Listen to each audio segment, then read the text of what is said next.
Hi friends, welcome to Nainika Boutique. இன்னைக்கு நம்ம பேஜ்ல என்ன பார்க்க போறோம்னா 199 ஸ்டார்டிங் பிரைஸ் வந்து 199 சாரி கலெக்ஷன் தான் பார்க்க போறோம். என்ன சாரின்னு பாத்தீங்கன்னா ஷிஃபான் சாரி ரொம்ப வந்து லைட் வெயிட் அண்ட் சாஃப்டா இருக்கு. ரொம்பவே பாருங்க அழகா இருக்கு சாரி இதுதான். இது வந்து பார்டர் மாதிரி கொடுத்துருக்காங்க. கலர் ரொம்பவே சூப்பரா இருக்கு. வீடியோல இருக்கிறத விட கொஞ்சம் டார்க் கலரா இருக்கு. இந்த ஆரஞ்சு பாருங்க, இது வந்து பிளவுஸ், சாரியோட பிளவுஸுமே வந்திருக்கு.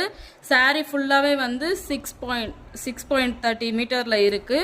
ஸோ வேணுன்றவங்க சீக்கிரம் புக் பண்ணிக்கலாம். ஜஸ்ட் 199 மட்டும்தான் சாரி. இதுலயுமே வந்து கலர் காம்பினேஷன் இருக்கு. வேணுன்றத ஸ்கிரீன்ஷாட் எடுத்து சென்ட் பண்ணுங்க. ஓகேங்களா? ஜஸ்ட் 199 எங்கேயுமே நீங்க வாங்க முடியாத அளவுக்கு இருக்கு சாரீஸ் எல்லாமே. பாருங்க, இதுலயுமே வந்து கலர்ஸ் இருக்கு. 199 மட்டும்தான், ஜஸ்ட் 199. வேணுன்றவங்க சீக்கிரம் எடுத்துக்கலாம். ஸோ இதுல வந்து இதே கலர் இதே டிசைன் திரும்ப யாராவது புக் பண்ணிட்டு உடனே வேணும்னா கிடைக்காது. ஆனால் 199ல வேற காம்பினேஷன் கலர்ஸ் வந்துட்டே இருக்கும்.